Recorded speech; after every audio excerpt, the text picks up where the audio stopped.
Hey guys, welcome back. Today's video is going to be all about how to take that initial session and turn it into a consistent client.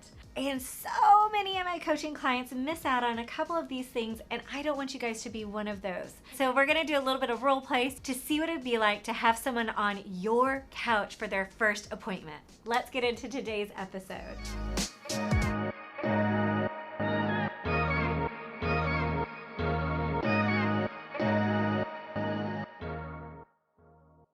So today we're going to be talking about how to take that initial session and turn it into a consistent client. So we're going to walk through some examples and different ways of wording your first session. Word to the wise. Make all of these tips yours. When I first was starting out, I would listen to different ways other people would say something, and I got so hung up on getting the words exactly right that I ended up being a robot in session and talking to a patient as a robot. Not so much fun.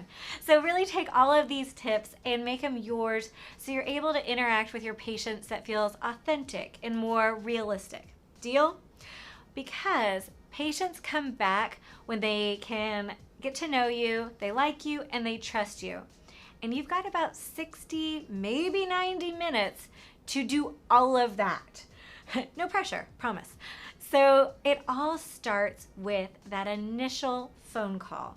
When a client is calling in, guess what? They actually want to see you. So a lot of times we get that in our mindset that, oh, I gotta sell them on that first call. I gotta work it. If we flip that into they are wanting to come in and see you because they're calling you, it makes that first phone call feel so much easier, and you're able to relax into it and have a more authentic connection. So when you pick up that phone for that initial call, oh, yes, hi, this is Adrien. Yes, that is exactly right. I am taking on new clients. Well, tell me a little bit about what's going on to see if I can best support you. I always use that word to see how I can best support you and tell me a little bit about what's going on, because I want to make sure, one, that we are a good fit, and two, that I can actually help them. If they're calling in for, I don't know, renal disease, I don't know how to do that. Eating disorders, rock star, I got you. And after the client kind of gives you their spiel, taking a few seconds to kind of say everything back to them, like, oh, I hear you're really struggling with how to take your relationship with food and your relationship with your body and make it kind of a better match. Is that really what you're needing help with? And really bringing it back to them and having them be like, yes. Yes. So that's what you want them to kind of be saying in their head. Yes, it's exactly what I'm needing support with. That initial connection of agreeing and connecting on that is the foundation of building a really solid connection and the beginning stages of trust. Like, oh, she heard me and is able to help and support me. One other thing to add into that first phone call is when you're setting up that first appointment, really also start to lay the groundwork for follow-ups. So what I always like to say is, awesome, it sounds like I can really support you along this journey. Our first session will be on January 1st. From there, we'll be able to figure out exactly how soon I need to see you and what that follow-up pattern will look like. So I've already put in that this isn't a one and done kind of thing. So that has really helped to put in their head that this is ongoing and how to turn them into consistent clients. So next we're going to be talking about moments to create long-lasting clients inside the session. So inside the session, when you're first working with a client from that initial appointment, there's a couple of things that you can actually say to help them understand that this is going to be a process and turning them into consistent clients. So as you're getting to know them and you're doing all of your great clinical work and your clinical assessments and everything, being the magical provider that you are, I don't need to tell you how to be a provider, you know how to do it. But there's a couple of really important things that you can say in the session to help to develop the know, like, and trust factor. For example, if your client is saying something like, oh, I'm struggling with food and understanding food, want to bring that back to the client. So I hear that you're really struggling with taking all of this stuff with food and how you feel about your body and kind of building that trust. Is that what it sounds like? So double checking with your client, is that what it sounds like? Did I get this right? Oh, let me check to see if this is exactly what you're saying. That allows the client to say like, yes, that's exactly it, or Well, not really. What I meant to say, if they say that, like, that's not really what I meant. I meant blah, blah, blah. Oh, thank you so much for letting me know. So it sounds like you're really struggling with understanding how to put together food and you don't really trust it yet. Is that right? Then they're able to say, yes, oh my gosh, exactly. What you're looking for is for them to say yes. And of course, I'm being so overdramatic. I really want you to understand that you are wanting to have them be heard, understood. I wish somebody would have told me this. It would have made my life so much easier at the beginning. Another thing to kind of think about in your session is asking for goals. What I think is important may not be exactly what they feel is important. Remember, this is not your journey. This is their journey. See how I use the word journey? I like the word journey as opposed to what is your goal? Because remember, as we're trying to create behavior change, it is going to be a journey. So I always like to ask them at the end, so what do you expect this journey to look like for you? When you kind of just leave it more as the journey, it doesn't feel like it's going to be a couple of sessions. Again, remember, we're trying to get that initial session to turn into a consistent client. The other favorite thing to always ask, is there anything else? I always like to leave that at the very end just because sometimes we get wrapped up into, I gotta get all these things in my list, I wanna make sure I've done my assessment right, and you get stuck in your clinical amazing head that we forget that they might be holding back something that is super important, that they were worried that they might not be able to feel safe sharing.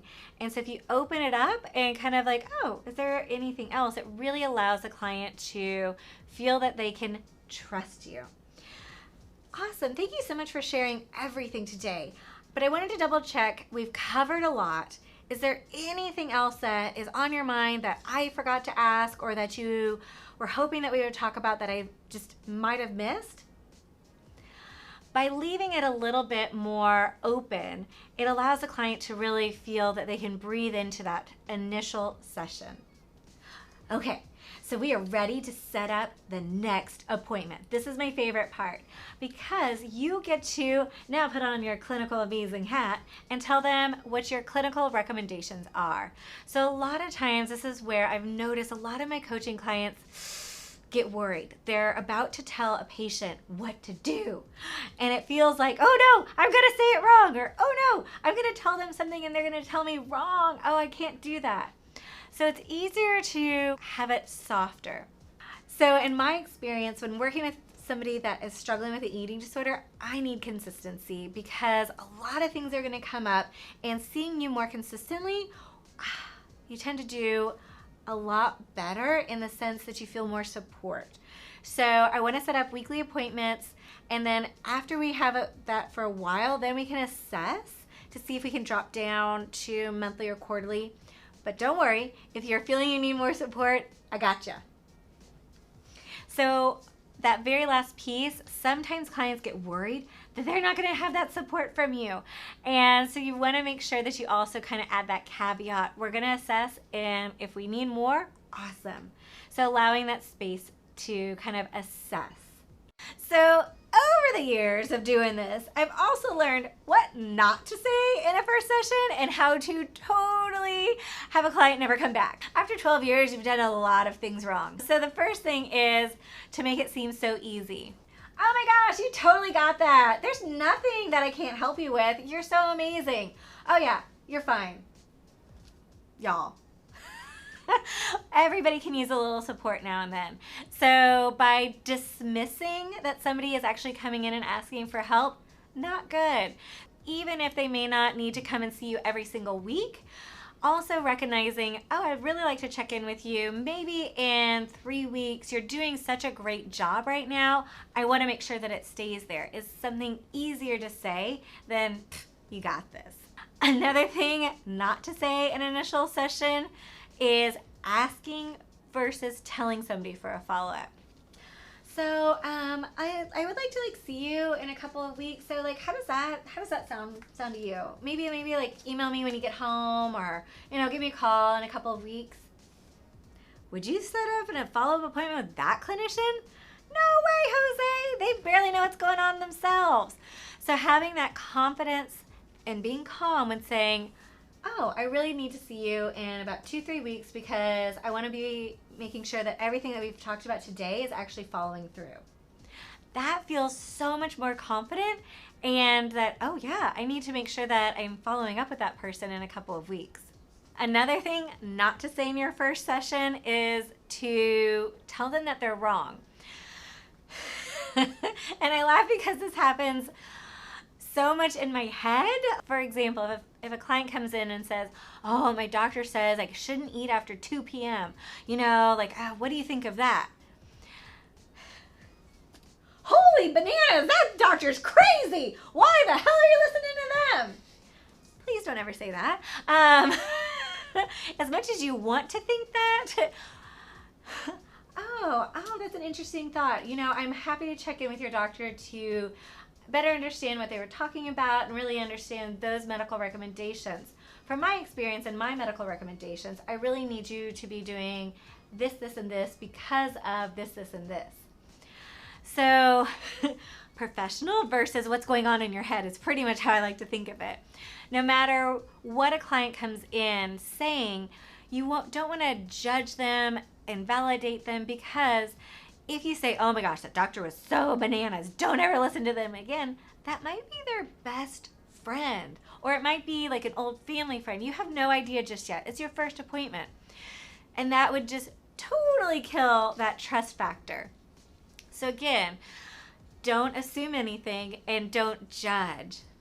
So in your first appointment, you have so many opportunities to really take that initial appointment and turn it into a consistent client by building that know, like, and trust factor. Starting with that initial call, taking time to really make sure that patient is being heard, and that first appointment, there's so many ways to really make sure that you're best understanding them and not asking for that follow-up, but telling them when it is, and then all the things you should not say in that first appointment.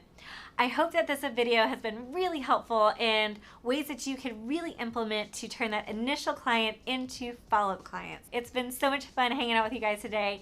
Don't forget to keep watching all the videos and keep learning how to grow your dream practice. Bye guys.